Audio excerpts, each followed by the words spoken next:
Merhaba, kanalıma hoş geldiniz. Bu hafta karton ve hortum parçalarını kullanarak hazırladığım gazeteliği keten kumaş ve kullanmadığım dantel örtülerle süsleyerek hoş bir şekilde hazırladım. Bunun için karton parçalarım vardı elimde. Bunları kenarda bekletiyordum. Gösterdiğim ölçülerde 4'er parça olmak üzere keserek bunları hazırladım. İkişerli olarak ahşap tutkalıyla parçaları birbirine yapıştırdım. Yapıştırdığım iki parça ön, diğer iki parça arka yüzeye ve iki parça şu küçük olanlar iki parça yapıştırıp sağ yüzeye, diğerini de sol yüzeye olmak üzere hazırladım. Bunları yapıştırdıktan sonra baskı altında bekletiyorum. Birbirlerine çok iyi bir şekilde yapışsınlar diye. Taban kısmını 3 parça olarak düşündüm. Yine ahşap tutkalıyla birbirine yapıştırdım. Tabanın daha kalın olmasını istedim. Şimdi baskı altında tutuyorum. Kanalıma abone değilseniz abone olmayı unutmayın lütfen. Böylelikle kanalımın ilerlemesine yardımcı olabilirsiniz. Bunun için şimdiden teşekkür ediyorum. Beğeni ve yorumlarınızı da bekliyorum. Kuruyan, birbirine yapışan karton parçalarını sıcak silikonla bu şekilde birbirlerine yapıştırarak kutunun ana yapısını oluşturmaya başladım. 4 yüzeyinde yapıştırmış oldum. Şimdi taban kısmını yapıştırıyorum. Taban kısmının bir parçasını kenara ayırdım. Onu kumaşla kaplayıp daha sonradan yapıştıracağım. Kenarlarını, yani birleşim yerlerini maskeleme bandıyla yapıştırarak kutumu daha da sağlamlaştırmış oldum. Bütün bu hazırlığı kumaşı kaplamadan önce yapıp bitiriyoruz.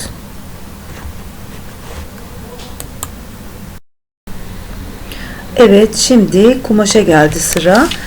Benim kenarda bekletmiş olduğum keten bir kumaşım vardı. Kutunun yüzeylerini bununla kaplayacağım. Biraz küçük geldi.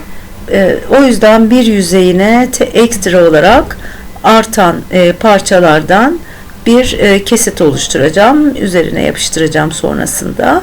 Sıcak silikonla yapıştırdım kumaşımı. Burada çiçek tutkalı da kullanabiliriz. Yalnız çiçek tutkalıyla yapıştırdığımızda kumaş ilk etapta ıslanmış gibi oluyor. Ancak çiçek tutkalı şeffaflaştığı için kuruduğunda dahi kumaşın kendi rengi değişiyor. Yine hoş bir renk çıkıyor. Ancak daha sağlam bir yapı çıkıyor. Hani tozu da alınabilir şekilde oluyor. Onunla da yapılabilir. Ben bu çalışmamda sıcak silikonu kullandım. Aynı zamanda dikiş makinesi olanlar bu işleri kılıf yapıp kutuya geçirerek de hazırlayabilirler. İç tarafına dönecek şekilde bir kılıf hazırlayıp yerleştirebilirsiniz. Benim sıcak silikonla kumaşı kaplama işim ana hatlarıyla bitti. Yan tarafa dediğim gibi kumaş yetmediği için şimdi oraya bir parça hazırlıyorum. Kumaşın kenarlarını büktüm ve kenardaki boyutlarda hazırlayarak silikonla bu kısmı da kapatmış oldum. Bu kısım aynı zamanda biraz uzun hazırladım. İç tarafa da dönüyor. Yani yan iç tarafın yan yüzeyini ve taban kısmının da aynı zamanda ek yerlerinin görünmemesi için üzerine sıcak silikonla yapıştırarak güzel bir şekilde kutuyu kaplamış oldum. Benim bu şekilde daha önce kullanıp eskitilmiş olan bir dantel örtüm vardı.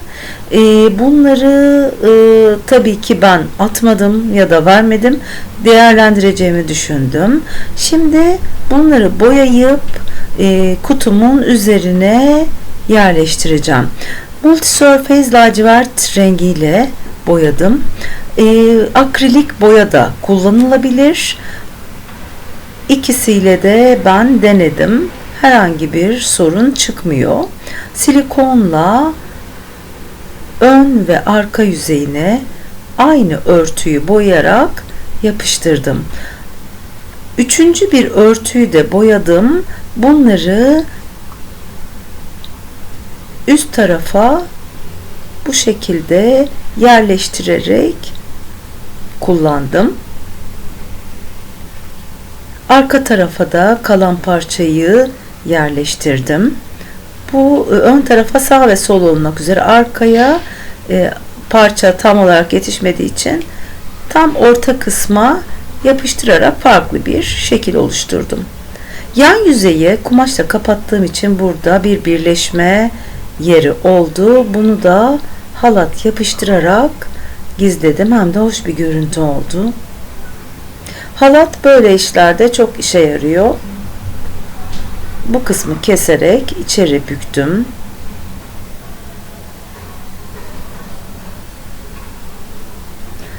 Arka tarafı da aynı şekilde halatı döndüm.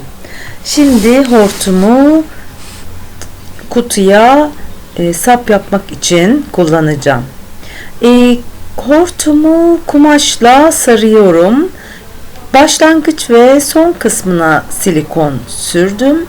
Her yerine sıcak silikonla kaplamadım. Çünkü sonrasında bir şekilde bu sapı, kumaşı sağlamlamak için jüt ip kullandım. İpi bağladım ve kumaşla kapladığım hortumun üzerine doladım. Hem bir şekilde sağlamlaşmış oldu, hem de güzel bir görüntü elde etmiş oldum. Ve sıcak silikonla bu kutunun hazırladığım kulplarını yapıştırdım.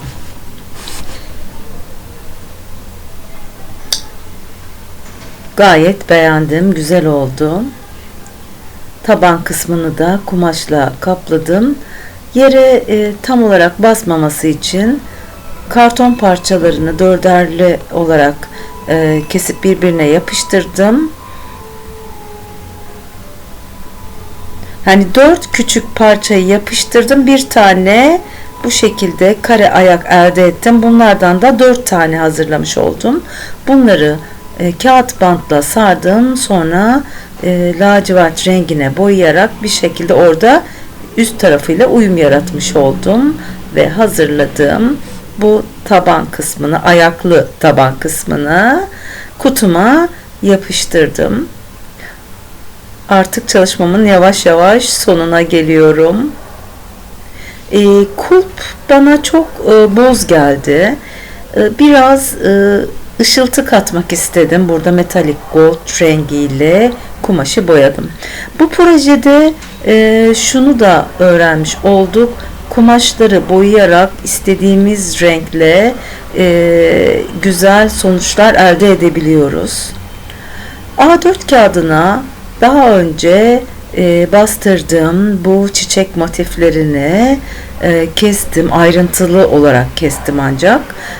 Bunları da yapıştırdım çiçek tutkalıyla. Kenara taşınmamaya özen gösterelim.